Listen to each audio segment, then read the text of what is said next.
السلام علیکم ورحمۃ اللہ وبرکاتہ۔ اگر عورت خوبصورت ہونے کے ساتھ ساتھ شرارتی بھی ہو تو اس سے محبت نہیں بلکہ عشق ہو جاتا ہے۔ محبت کا ایک عمدہ پہلو یہ ہے کہ یہ فکر کی عادت ڈال دیتی ہے۔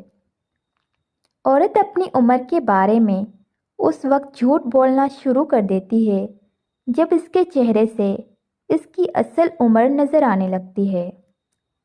ایک عورت اپنے شوہر کو سب سے بہترین تحفہ یہ دے سکتی ہے کہ وہ تمام نامحرم سے نکاب کرنے لگے تاکہ شوہر کو یہ احساس ہو کہ اس کی بیوی اس سے محبت کرتی ہے اور نہیں چاہتی کہ اس کو کوئی اور دیکھے۔ جس مرد کو سچی محبت ہو جائے وہ عورت کا ساتھ کبھی نہیں چھوڑے گا تو مر جائے گا۔ غلطی نہ ہونے کے باوجود بھی اسے کھونے کے ڈر سے معافی مانگ لے گا۔ یہی سچی محبت کی علامت ہے۔ ایسا مرد ہیرا ہے اور ایسی عورت خوش نصیب ہے۔ عورت جب کسی مرد کی توجہ حاصل کرنا چاہتی ہے تو وہ مرد سے اظہار کبھی نہیں کرتی کیونکہ یہ اس کی فطرت میں شامل ہے، مگر مرد کے پاس یہ صلاحیت ضرور ہوتی ہے کہ وہ عورت کے اس انداز کو پہچان سکتا ہے۔ معافی اتنی ہی خوبصورتی سے مانگنی چاہیے جتنی بدصورتی سے اس کا دل دکھایا ہو۔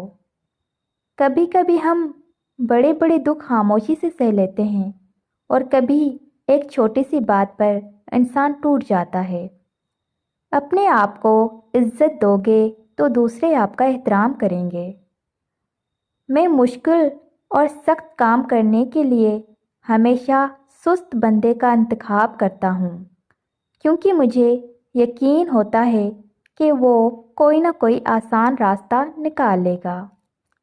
آفاق وہ خاموشی کی لذت سمجھنے والی عمر نو کا طالب بن جاتا ہے۔ مرد اگر سچی محبت کرے وہ نہ کسی غیر عورت کی طرف دیکھتا ہے اور نہ ہی کسی غیر مرد کی نظر اپنی عزت پر پڑنے دیتا ہے۔ یہ ایک تلخ حقیقت ہے، آپ کی بات کو توجہ آپ کی حیثیت دکھا کر ہی ملتی ہے۔ اگر ہماری ویڈیو اچھی لگے تو ویڈیو کو لائک اور چینل کو سبسکرائب کر دیں۔ شکریہ۔